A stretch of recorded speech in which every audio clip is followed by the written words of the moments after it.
안녕하세요. 오늘도 사연살롱을 찾아주셔서 감사합니다. 40대가 되는 가정주부입니다. 여러분들은 직업에 대해 어떻게 생각하세요? 예전에는 직업에 귀천이 없다고 했는데 저희 부모님은 그렇게 생각하지 않으시는 분이라 저에겐 여러 가지 일들이 있었어요. 저는 딸만 둘이 있는 집에서 태어났어요. 정확히 말해 일란성 여자 쌍둥이로 태어났는데 저는 이분 늦게 태어나 동생의 운명을 갖게 되었어요. 저와 언니는 생긴 건 판에 박은 듯 똑같았지만 성격은 그렇지 않았어요. 언니는 공부도 잘하고 초등학교는 물론이고 고3까지 학기마다 반장과 전교회장을 할 정도로 튀는 사람이었고 저는 그와 반대로 공부보다는 노는 것이 좋아 매일 노느라 선생님께 혼이 나는 그런 쪽으로 튀는 아이였거든요. 그래서 저희 부모님, 특히 저희 엄마는 쌍둥이 자매에게 늘 한결같이 차별을 하셨어요. 아니, 어떻게 같은 배에서 태어났는데 너는 매번 그 모양이야? 네 언니를 봐. 공부도 잘하고 여기저기서 칭찬만 듣고 살잖아. 근데 넌 도대체 왜 그러는 거야? 내가 정말 자식은 딱 한 명만 낳고 살고 싶었는데 넌 태생부터가 내 인생의 걸림돌이다. 지금 다시 떠올려봐도 너무 화가 나네요. 제가 태어나고 싶어서 태어났나요? 그리고 설령 그런 마음이 있었다 하더라도 그런 말을 자식 앞에서 하다니. 아무리 친엄마지만 그렇게 하는 건 아니잖아요. 그래서 한때는 더럽고 치사해서 저도 언니처럼 공부를 좀 해보려고 할 때가 있었어요. 어차피 같은 DNA를 물려받았을 텐데 저라고 못할 거 없다고 생각했었죠. 그런데요, 확실히 공부는 타고나는 무언가가 있는 것 같았어요. 아무리 해도 성적을 떠나 저는 공부에는 영 재미와 소질이 없었거든요. 그래서 저는 당연하겠지만 성적표 나오는 날이 제일 싫었어요. 그날은 틀림없이 엄마에게 차별받고 상처받는 날이니까요. 그런데 왜 그런 말 있잖아요. 때리는 시어머니보다 말리는 시누이가 더 밉다고. 저희 언니가 딱 그런 과였어요. 언니는 어릴 때부터 한결같이 욕심이 많았고 부모님 혹은 모든 어른들의 사랑을 독차지하고 싶어 했어요. 심지어 먹는 것도 입는 것도 아니 그 밖에도 늘 자기가 저보다 좋은 걸 가져야 직성이 풀렸어요. 차별하는 엄마와 엄마가 차별하는 것을 부추기며 즐기는 언니. 정말 환상의 조합이며 끔찍한 콤비였어요. 한 번은요, 시험을 마친 어느 날이었는데 언니가 저에게 시비를 걸며 말 같지도 않은 궤변을 늘어놓았어요. 야, 너 이번에 성적 좀 올랐냐? 맨날 그렇게 싸돌아다니고 놀기만 하면 나중에 뭐 먹고 살래? 내가 이분 먼저 태어났다고 언니 노릇하느라 힘들어 죽겠다. 웃기네. 언니 네가 무슨 언니 노릇을 하냐? 어머머, 내가 왜 맨날 죽어라 공부하는 줄 알아? 너나 나 둘 중에 하나는 그래도 좀 잘나야 하지 않겠어? 둘 다 별 볼 일 없으면 되겠냐고. 근데 왜? 맨날 잘해야 하는 건 항상 나일까? 네가 영 싹수가 없잖아. 그래서 내가 맨날 죽을 둥 살 둥 공부하는 거 아니야. 언니 맘 좀 알아줘라. 아, 그러셔? 근데 왜 내 눈에는 성적표 나오는 날 언니가 제일 좋아하는 것 같지? 그렇게 내 생각을 한다면 다음 시험은 좀 망쳐주던가. 전교 100등 정도 하면 내가 고마워할게. 생각하는 거 하군. 너는 그래서 안 되는 거야. 네가 영원히 고등학생인 줄 알아? 이게 다 미래에 대한 투자야. 지금은 다 같은 출발선에 있는 것 같지만 졸업만 해봐. 그때부터 미래 길이 확 갈리는 거지. 전교 100등? 웃기고 있네. 너랑 나부터도 당장 먹고 사는 수준이 달라질걸? 저는 아무리 언니가 맞는 말을 할지라도 늘 언니가 얄미웠어요. 잘난 척하는 것 같아서 재수없었고요. 하지만 언니의 그 말은 묘하게 저를 자극했고 나중에 어른이 돼서도 언니와 비교당하며 차별을 당할 생각을 하니 진심으로 아찔했어요. 그래서 저는 나름 제 미래를 위해 고민하기 시작했죠. 적성에는 맞지 않지만 공부를 했고 언니처럼 우수한 성적은 아닐지라도 고3 막판에는 제 인생 최고의 등수를 따내며 경기도에 있는 4년제 대학에 들어가게 되었는데요. 경기도? 지금 지방대 가면서 대학 등록금을 달라는 거야? 서울도 아닌 그런 학교 가면서 너도 참 염치가 없다. 엄마, 경기도도 지하철 타면 다른 서울에 있는 대학이랑 비슷해. 그냥 한 번쯤은 잘했다고 말해줄 수는 없어? 잘해야 잘했다고 말을 하지. 네 언니를 봐라.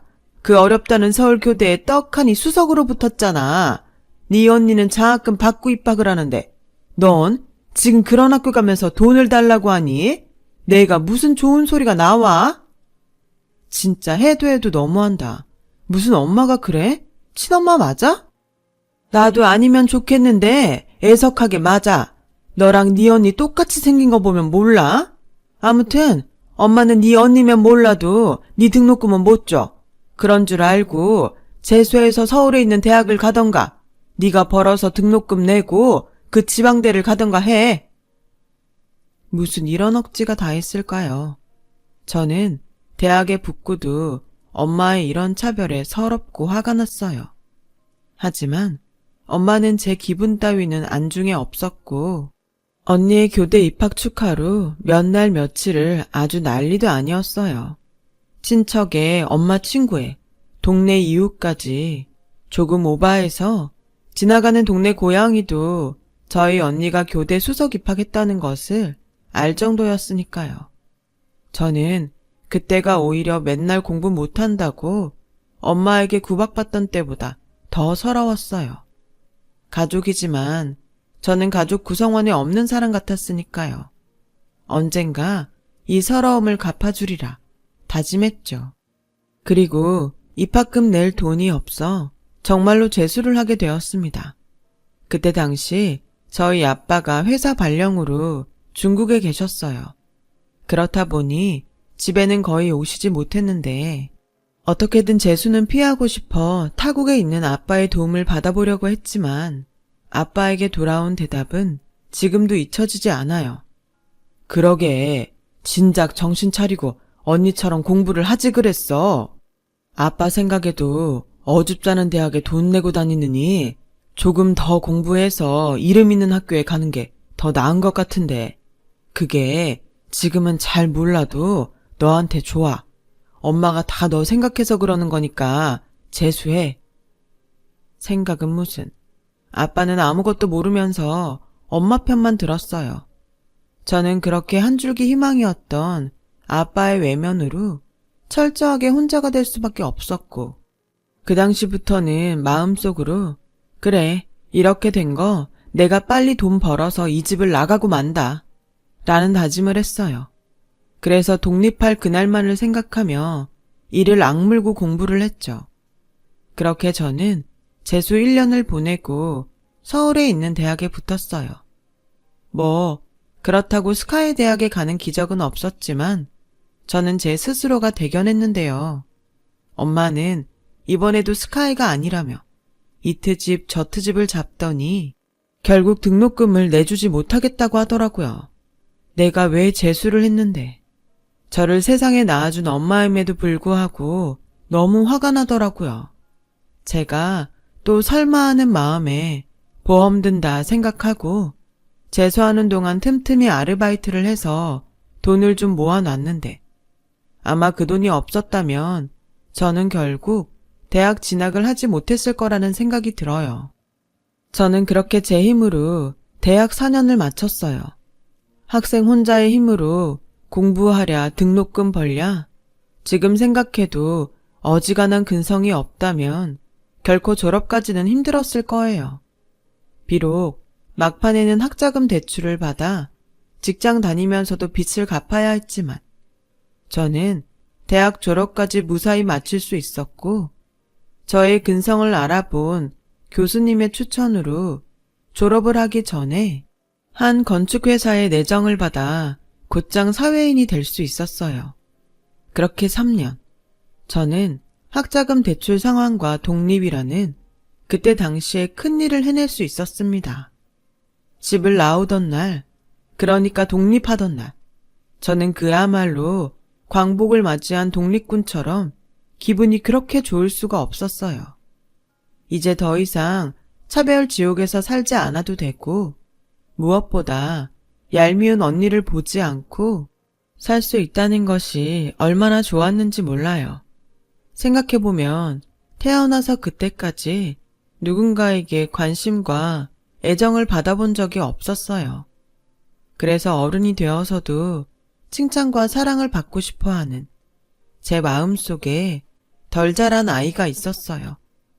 그리고 그 덜 자란 마음은 운명 같은 한 남자를 만나면서 아이가 아닌 어른이 되었는데요. 예상하시겠지만 그 남자는 지금 저의 남편이에요. 저는 다니던 회사에서 협력업체와 일을 하다 남편을 만나게 되었고, 인테리어 기사로 일을 하는 남편에게 그야말로 한눈에 뿅 하고 반해버렸어요. 남편은 대학 졸업도 하지 않고 20살부터 공사판에 구르면서 현장 일이라면 모르는 것이 없는 온갖 자격증과 경험으로 무장한 베테랑인 사람이었어요. 게다가 성격은 무뚝뚝한 편인 것 같았지만 츤데레라고 하던가요? 무심하면서도 세심하게 볼 건 다 보고 티내지 않고 주변 사람을 챙기는데 제 눈엔 그게 참 멋있어 보이더라고요. 그래서 이 남자를 놓치지 말아야겠다는 일념으로 회의를 마친 어느 날, 제가 먼저 남편에게 말을 걸었어요. 저기 혹시 시간 괜찮으면 저랑 저녁 드실래요? 저녁이요? 왜 하실 말씀이라도 있으세요? 네, 있어요. 그것도 아주 많이. 알겠습니다. 그럼 이따 저녁 때 다시 올게요. 저는 그렇게 남편과 첫 사적인 자리를 가졌어요. 물론 남편은 사적인 자리라는 것을 모르고 나왔죠. 하지만 곧 제가 앞뒤 보지 않고 그쪽이 마음에 든다고 곧장 고백을 했고, 남편은 얼굴이 빨갛게 달아올라서는 이런 경우가 처음이라며 당황했어요. 무뚝뚝한 사람이 당황하는 얼굴이란. 지금 생각해도 남편의 그때 모습을 떠올리면 웃음이 나요. 남편과 저는 3번 정도 더 만나고 일방적으로 술에 취한 제가 그동안 차별받으며 살아온 지난날의 이야기를 하게 되었어요. 나중에 남편은 저의 그 말을 듣고 자신이 저를 사랑해주고 예뻐해줘야겠다는 결심이 섰다고 하더라고요. 한마디로 제가 많이 불쌍해 보였던 거죠. 그래서인지 남편은 저와 연애를 하면서도 늘 저에게 모든 것을 맞춰줬어요. 그거 아세요? 원래 살갑고 다정한 사람보다 무뚝뚝한 사람이 한 사람을 위해 양보하고 맞추는 건 진짜 감동이라는 걸. 그래서 저는 프로포즈도 제가 먼저 했어요. 물론 남편은 그 자리에서 좋다고 했고요. 하지만 한 가지 넘어야 할 산이 있었으니 그건 제 평생 저한테 호의롭지 못한 저희 집이었어요. 대학도 못 나온 공사판에서 구르는 노가다꾼? 엄마, 내가 언제 그렇게 말했어? 뭘 포장을 해? 본질이 그렇잖아, 본질이. 설마 너 내가 허락할 거라고 생각한 건 아니지? 그래, 아빠도 이 결혼 반대다. 아무리 세상이 변했어도 사람들은 그 사람 직업으로 그 사람을 판단해. 난 내 딸이 그래도 사람들에게 인정받는 남자랑 결혼했으면 좋겠다. 아, 그래요?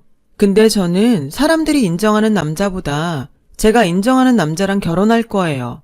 저 허락받으러 온 거 아니고 그냥 제가 이 사람이랑 결혼할 거라고 알려드리러 여기 온 거니까 그런 줄 아세요. 어머, 얘 좀 봐. 지 언니는 지금 변호사랑 결혼을 하네, 의사랑 결혼을 하네 하는데 넌 지금 누굴 데려와서 통보야?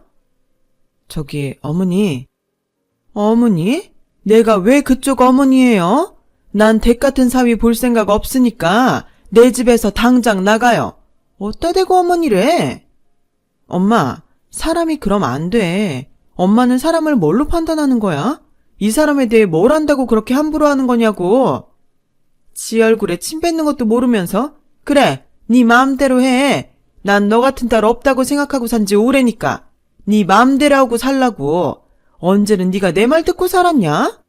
어떻게 살든 상관 안 할 테니까 우리 집에 그리고 네 언니한테 피해나 주지 마. 알겠어? 어머니, 죄송합니다. 그래도 한마디만 할게요. 어머니 딸 진짜 훌륭하게 잘 컸어요. 성격도 좋고 능력도 좋고 무엇보다 사람이 정말 좋습니다. 저도 이렇게 잘 보이는 걸 정작 이 사람을 낳아준 어머님이 보지 못한다고 생각하니 제가 다 마음이 아파요. 이 사람 말은 그렇게 해도 어머님한테 인정받고 싶어 합니다. 나 참, 2번 말하면 아주 기어 오르겠네. 그러니까 인정받고 싶었음 그쪽 같은 남자를 여기 데려오면 안 되는 거라고요. 이젠 좀 내 말이 이해가 가요? 우리 애 그렇게 끔찍히 생각하면 그쪽이 헤어지면 되겠네. 엄마는 내가 본 어른 중에 가장 예의 없는 사람이야. 내가 결혼을 하건 말건 알아서 할 테니까 엄마는 신경 끄고 그 죽고 못 사는 언니랑 잘 살아. 자기 일어나. 나가자 어서. 저는 그렇게 남편을 데리고 나와 자존심도 상하고 남편 보기 부끄러워 한참을 울었어요.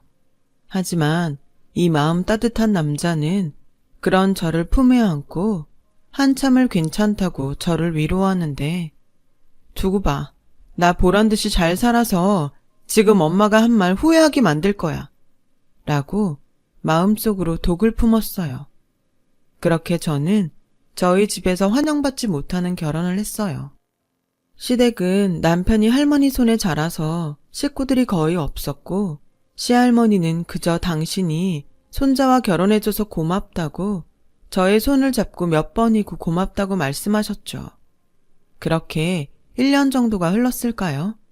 남편은 다니던 회사를 나와 독립을 했고 워낙 업계에서 일 잘하기로 소문이 난 사람이라 남편의 사업은 짧은 시간이지만 무섭게 성장했어요. 미리 계약한 것까지 합치면 연 매출이 30억은 넘었으니까요. 그러던 중 저는 잊고 살던 언니에게서 결혼한다는 말을 듣게 되었어요. 언니는 1년 만에 통화하는 동생에게 이렇게 말하더군요. 나 결국 변호사랑 결혼하기로 했어. 의사는 퇴근 시간도 불규칙하고 응급도 많고 영 남편 구실은 못하겠더라고. 아, 그러셔? 무슨 고민을 1년이나 걸려서 하셨대? 근데 나한테 무슨 용건이야? 얘 좀 봐. 왜 이리 삐딱해? 그야 언니가 결혼하는데 동생이 결혼식에 안 올 거야? 언니 너는 내 결혼식에 왔니? 그게 결혼식이니? 그냥 사람들 모아놓고 이야기하는 자리지.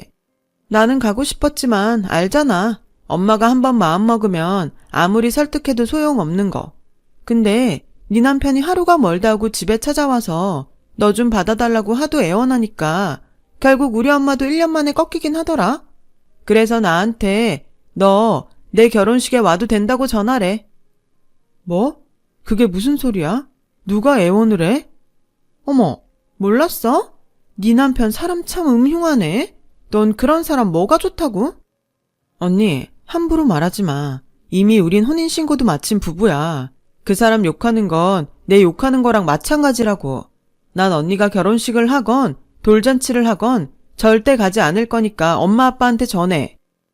야, 네가 전해. 어디서 언니한테 이래라 저래라야. 그리고 너 이런 말은 안 하려고 했는데 열등감도 그 정도면 병이야. 네 남편 간수나 잘해. 우리 집에 못 오게. 이런 말 미안하지만 나도 매제는 영 급이 안 맞아서 좀 그래. 이해해라. 저는 너 같으면 이해하겠냐?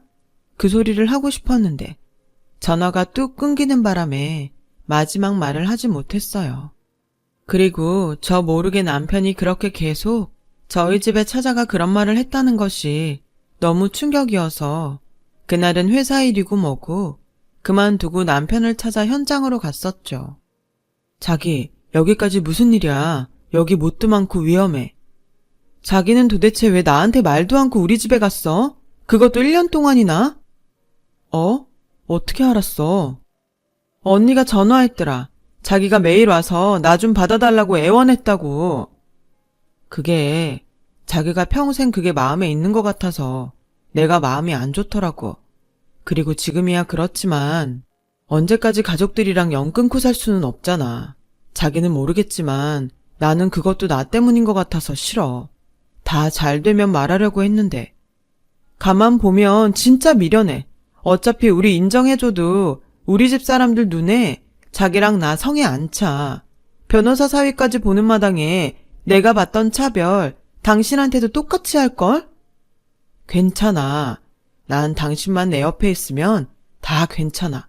그러니까 앞으로 당신은 무조건 내 뒤에 숨어서 상처받지 말고 내가 해주는 것만 받아. 앞으로 절대 살면서 차별받느라 마음 아픈 일은 없을 거야. 아, 처형 결혼식 한다고 하더라. 나한테 모바일 청첩장 보내줬는데 우리 그날 거기 가서 오랜만에 식구들한테 인사하고 올까?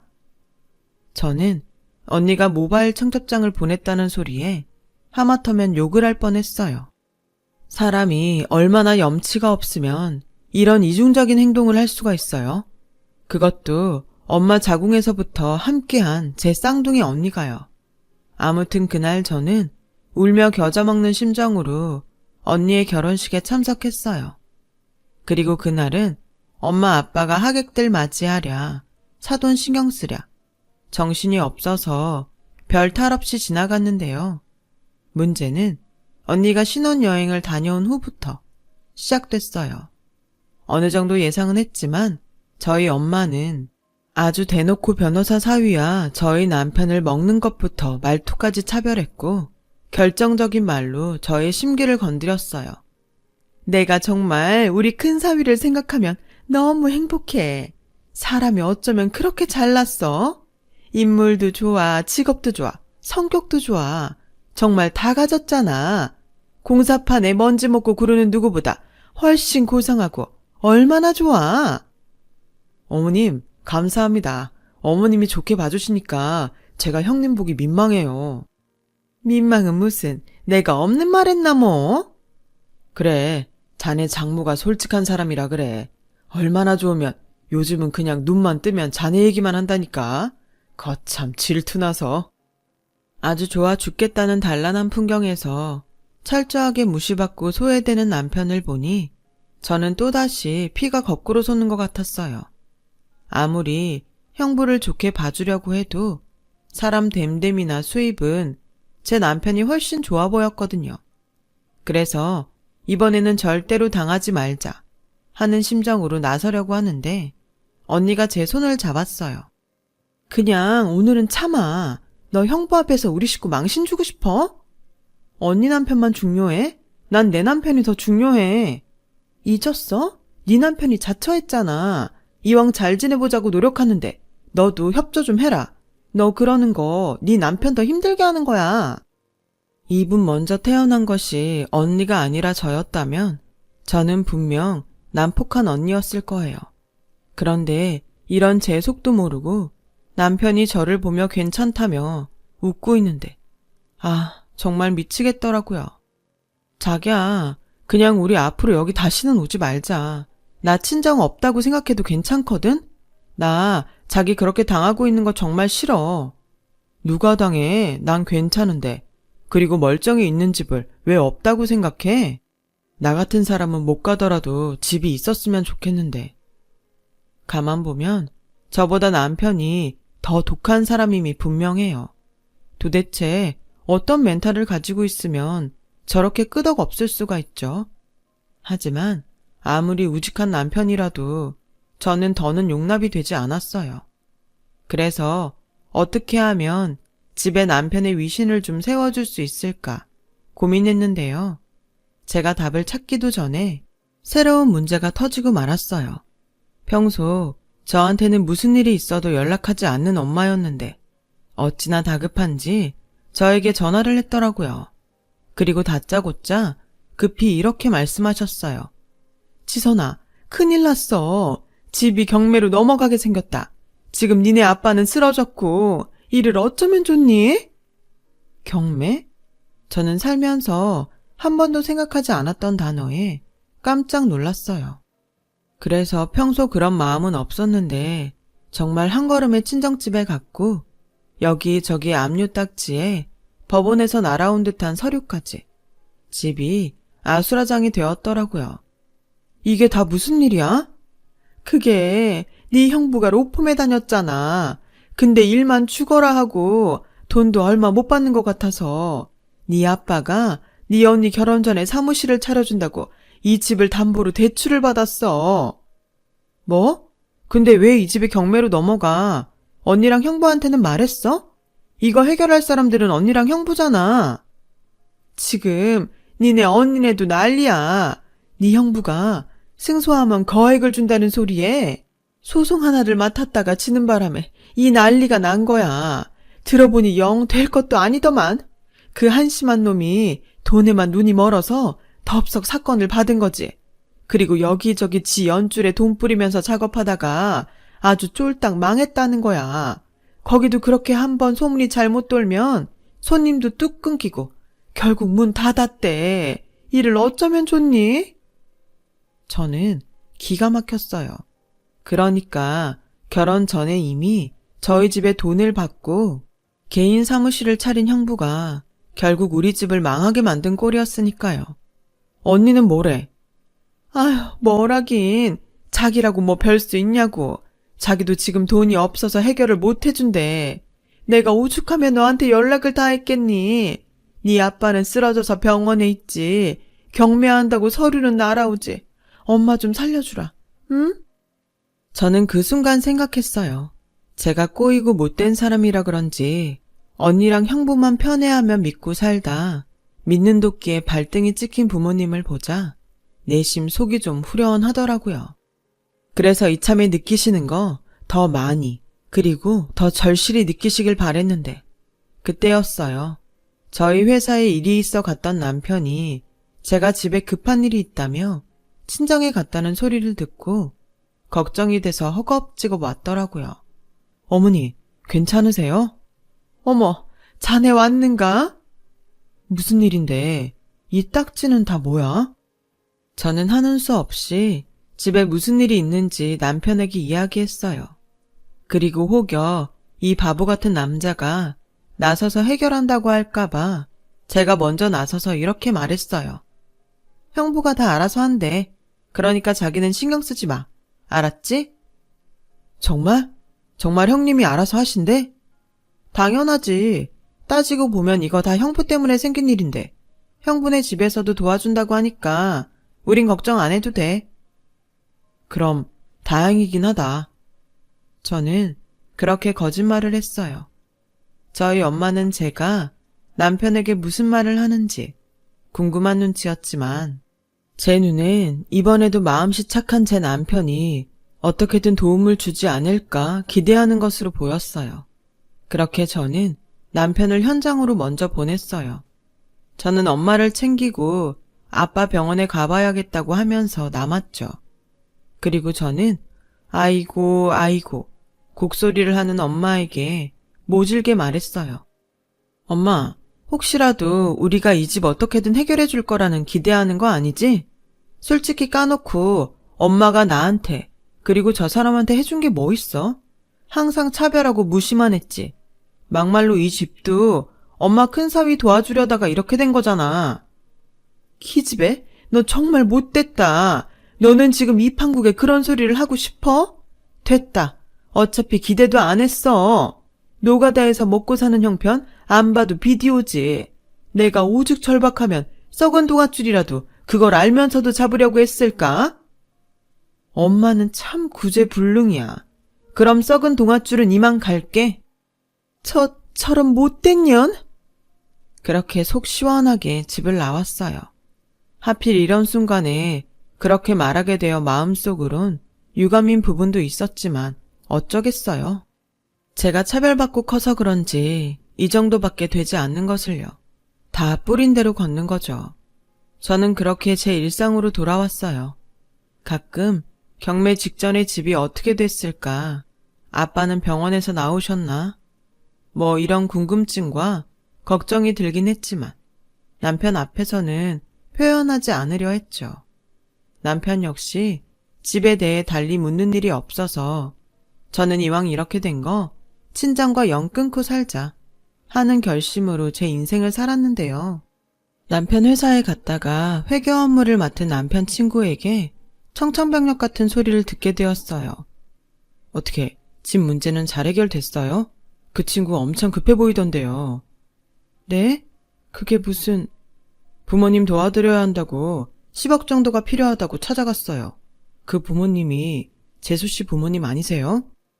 지방으로 출장 간 남편에게 따져 묻고 싶었지만 그럴 수가 없었어요. 아무리 부부라지만 그런 부모님을 두고 또 그런 큰 돈까지 쓰게 하다니 정말 창피했거든요. 대신 저는 그 길로 친정집에 쳐들어갔어요. 그놈의 집구석 모조리 다 엎어버리겠다는 결심으로요. 그런데 기가 막히게도 제가 친정집에 도착했을 때는 집을 그 지경으로 만들었던 언니와 형부가 집에 와 있었는데요. 언니랑 형부 참 뻔뻔하다. 어떻게 여기로 올 수가 있지? 얘, 너 또 무슨 말 하려고 왔어? 엄마, 결국 이 집 우리 그이가 해결해줬지? 당장 그 돈 토해내. 그 돈이 어떤 돈인 줄 알고. 왜? 어디 사채라도 끌어왔냐? 에휴, 그럼 그렇지. 어디서 그런 큰 돈이 났나 했더니. 엄마, 나 진짜 더는 안 참아. 그 사람이 나 몰래 자기 돈으로 이 집 경매 막아줬나 본데 나 절대 가만 안 있어. 그때였어요. 친구에게 회사에 제가 왔다가 잔뜩 화가 나서 돌아갔다는 말에 남편이 급히 저희 친정으로 왔더라고요. 자기야, 잘 왔네. 어디 입이 있으면 말을 해봐. 내가 자네한테 사채를 빌려다가 도와달라고 했나? 장모님, 아닙니다. 이 사람이 제가 말을 안 해서 화가 나서 그래요. 어머머, 간두커라. 사채 빌리고 집에다가 말도 안 했나? 그럼 내가 고마워할 줄 알았어?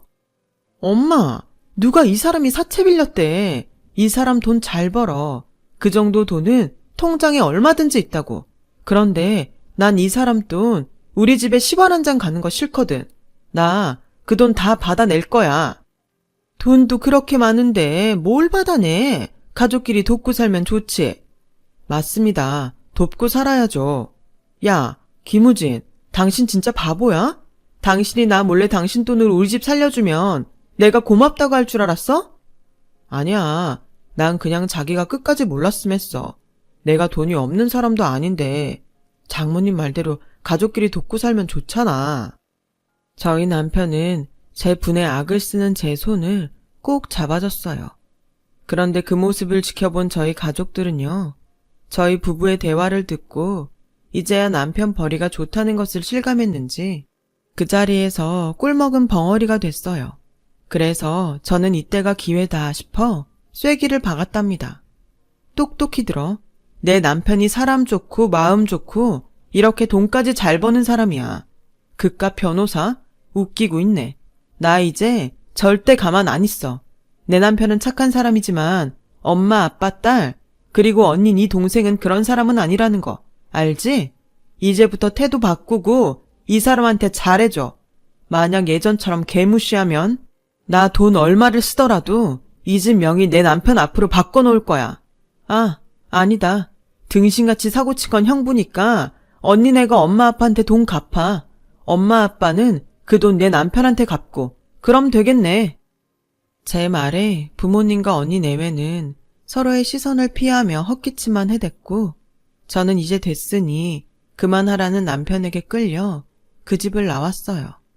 그리고 아직 분이 덜 풀려 남편에게 또 뭐라고 하려고 하는데 그 순간 이 남자가 저를 품에 꼭 안고 이렇게 말했어요.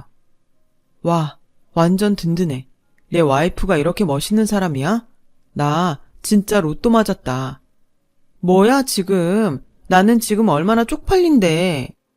자기야, 난 있잖아. 자기를 만나서 세상을 다 얻었어.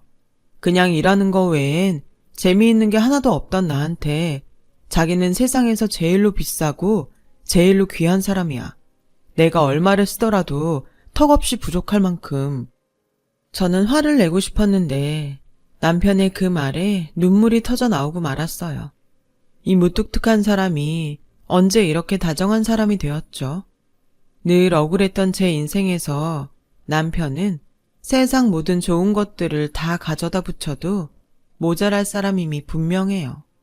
지금도요.